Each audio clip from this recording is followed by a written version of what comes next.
Malaysian delegates. Welcome to Vietnam, and I'll be here for the next 3 days. So if you have any questions, you need to talk about anything, please come and see me. I do know the market a little bit, and I've been in franchise for 20 years, not only in Vietnam but also internationally. So I've launched about 50 different countries all over the world. So I do have 1 or 2 things to know to share about franchising. And I heard somebody talking previously about the difficulties of, or the uncertainty of actually working in Vietnam, especially in the franchise sector. The law is there, so there is a franchise law in Vietnam. However, the law hasn't been really practiced. There's no precedented cases of any conflicts between franchisor and franchisee. So if there is something happening, then that would be the first. Therefore, to be able to do business in Vietnam, you really have to navigate the environment a little bit, because regulations can change and can change very quickly overnight. So I do advise that you work with our local people or some local lawyers to really be advised on how to navigate the environment here in Vietnam. But if you do have any difficulties, by all means, please come and talk to me. I'm happy to share. I do a lot of training and work with PNS in Malaysia as well, so I do know a bit about the culture between both, and I'm happy to share anything at any time. Today I'm just going to talk a little bit about the overview of the franchise industry in Vietnam. It's a very, very young industry. If you talk about McDonald's going into Malaysia in the 80s, McDonald's actually entered Vietnam in 2014. So we have a very young industry here. We basically started in 1990s with probably about 3 international brands. So we've got KFC, Jollibee, and KFC, Jollibee, Lotteria. Entered Vietnam 10 years ago and opened probably 1 store. Just to study the market, and then they've been like 1 store operator for a very long time, until recently, probably about 3-4 years from now, they started expanding in Vietnam and up to the number of 100 stores in Vietnam. So it's a very young industry, and therefore there are a lot of opportunities, but there are also a lot of challenges. As you can see, you've got a very established industry in Malaysia, and you've got so much support from the government in educating SMEs about franchising. Here we don't have anything. People are still learning about what franchise means, and some people really got the wrong idea of franchise and thinking that, you know, you can just buy a brand, operate it for a while and get the knowledge and then go and do something else, they will. Right? So that's pretty common in the franchise world, and that's something that you need to look at, to really look for a partner who's looking for a long-term relationship with you in the future. Because the common understanding is that I don't know what franchise is. If I can learn something about it, I'll learn, and then if I can get away with it, I will. At the moment, we've got 172 brands, foreign brands, registered as franchisors in Vietnam. So the last time I checked was 9 p.m. last night. So if somebody got up early today and went and registered, I don't know, but up to now it's 172, and it's published publicly on the website of the government of Vietnam. Majority, I would say, from the US, some from Australia, very small numbers of franchisors from Australia, and then there are quite a few Asian brands entering Vietnam. And Asian brands from South Korea, from Singapore, Thailand, and Japan have been pretty hot in recent years, probably in the last 2 years. Haven't seen much of Malaysian brands, obviously. I know Global Art very well because I've seen them expanding in Vietnam, but other than that, we haven't seen a lot of the presence of Malaysian brands in Vietnam. I know that the Philippines is having their pavilion downstairs, so they are very actively and strongly promoting their brands as well to the Vietnamese market. So I would like to see a lot more of that from Malaysia. Key sectors, I would say 90% F&B. So we eat, we drink, we have fun. So 90% would be F&B, and we see other sectors that are coming up, such as education. entertainment, health and beauty care, so skin care, fashion retailers, accessories, very much lifestyle-oriented brands and concepts. We see the emerging of the convenience store sector in Vietnam very strongly in the last 2 years, and obviously business service as well. As you can see, because the industry is very young, and because the SME sector in Vietnam is still very much trying to learn to adapt themselves to the regional and international business practices, the need to have business services in terms of insurance, finance, education, training, coaching is actually really big in Vietnam at the moment. We do have some local brands that are in the franchise sector. I think I've got Shaya, my friend here, who represents Highlands and Fur 24. I just saw. So while you're in Vietnam, come and have a look. It's a fantastic concept, and I think that for Fur 24 there's potential to go very far to be a global brand in the future. I saw my old friend from Shop and Go here just a while ago. He left. He's still here, is he? He went down, yeah. So he's Malaysian, but he established his business here in Vietnam for a convenience store chain of about 100 stores in Vietnam already. So considered a Vietnamese brand, but the man behind it is a Malaysian. Yeah, so some other brands like Rap and Roll. I just spoke to the lady, the founder of Rap and Roll, just about 2 weeks ago, and then now they've got, I think, a few 60 or 70 outlets here in Vietnam and now ready to go global. So learning the road of how to go global. So we do have some Vietnamese brands, and we do want to go global, but we do need the guidance, and we do need the knowledge from expertise.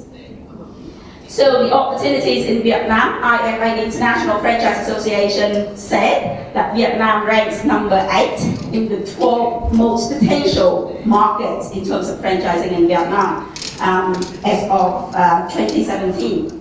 As you can see, there will be a lot more foreign and Western brands entering Vietnam in the next 2 to 3 years. And I would think that for us to work with each other, because for you, you're very, very close to Vietnam and understand the culture as well, for you to enter Vietnam and choose it as one of the priority markets, probably something that you should consider. Fastest growing markets in Southeast Asia, Euromonitor said of the Southeast Asian markets, the 3 markets that are fastest growing 2017 to 2020 would be Indonesia, the Philippines, and obviously Vietnam. So I just got back from Jakarta last night, and I've seen a booming side of the industry over there. I went to Grand Indonesia Mall, and my God, there were thousands of people. It was like 12 p.m. midnight, and everyone was everywhere. And the coffee shops are like 600 square meters in size, and it's just so that, and then you come here to Vietnam, you will see that you go to visit any beer garden, any coffee shops, any eating outlets, food outlets here in Vietnam, it's the same. We all go out, we all have fun, we eat out, and we don't stay home because there's nothing to do at home. So we run around the street and on a motorbike and just to watch people, and it's just a pastime. Very young demographics, 65% under 30-year-old, and the per capita GDP is around 2,000 and rising. And the potential sectors in Vietnam in terms of franchising for the future, and if you are in one of them, that should be the sectors that would be developing very fast in Vietnam. F&B, obviously, is still the key sector. Education is big. Because our educational system here in Vietnam is not very good, so all parents send their kids to additional classes, evening classes, skill classes, whatever you can think of. So education is going to be still a really big sector in Vietnam in the future. Health and nutrition, so because we're now classified as a middle class sort of country up, and therefore we now start thinking about health and beauty. So anything that lies with this particular industry to make people look better, to make people look healthier, to make people eat healthier, to make people feel healthier, such as gym or spa or cosmetics or anything that relates to the look and the feel and the emotion of being healthier would work very well here. Hospitality is a sector to watch.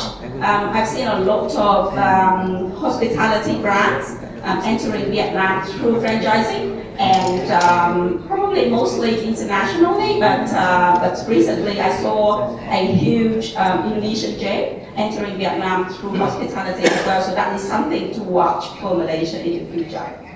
Children's services, we do everything for our children here, just like you do in your own country. So anything relating to children, any services or products would do really well here in Vietnam. And obviously convenience stores, because we've got one convenience store for 69,000 people at the moment. So the market is still very huge for those convenience store brands to enter Vietnam.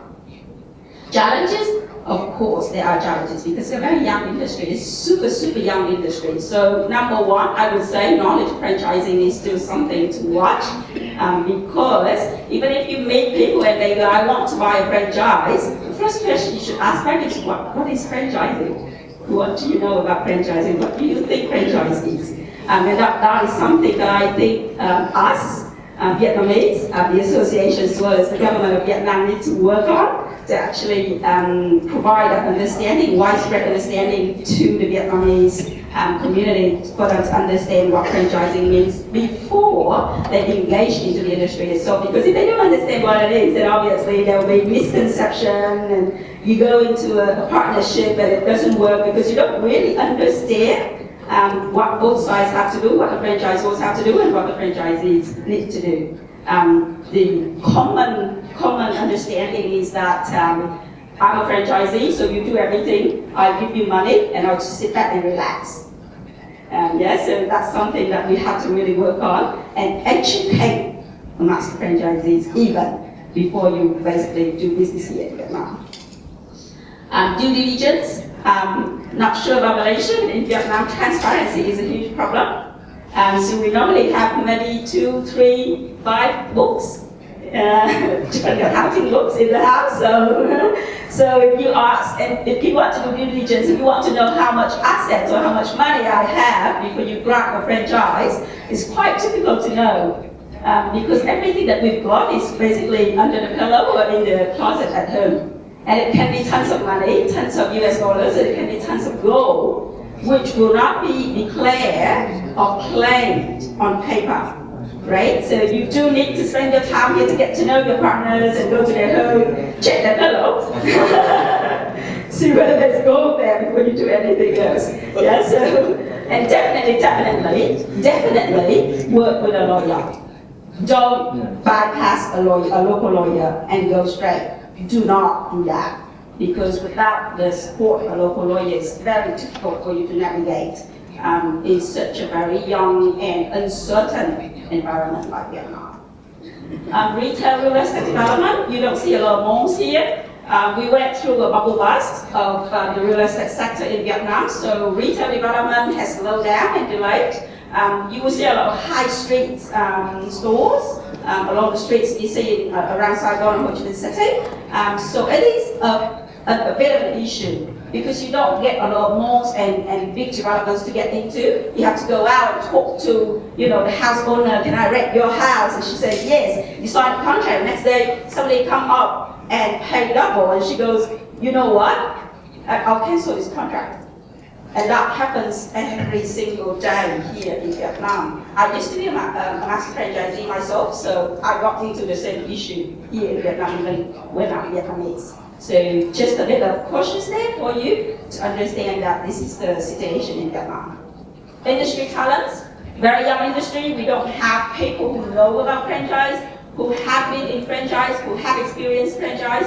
So if you come here, you work with your partners and go, okay, I want to find a market development manager or a franchise development manager. There's no such thing as market or franchise development manager in Vietnam. You really have to sit down and to educate and to train the upcoming team from the partners. There is no industry talent ready for you to cook in Vietnam at the moment. And because of that, obviously, having said that it's a very young industry, we don't know much about it, it's actually developing at the moment. The brands in Vietnam are actually very aspirational and they would like to go out of Vietnam as well. So I myself spent a lot of time here. I wrote a book about building a franchise model for the Vietnamese entrepreneurs, published last year, I think. So this is my book. And so that, together with a series of that's okay. I'm not saying anything wrong, am I? I didn't say anything. I didn't do anything. Just let me know. Please don't do that. And together with a series of workshops and seminars on educating the people here about franchising, we've been trying very much to develop the industry here. And I hope that in the very near future, that we would be able to establish an association. We've got a club at the moment because under the Vietnamese government law, you can't really establish an association. So we do have a club that we work with each other to share the experience. So if you have any, if you need to work with us and you know, come and work with the club, we've got about 400 members at the moment. We can basically share the experience and probably do a seminar or workshop together. Thank you very much.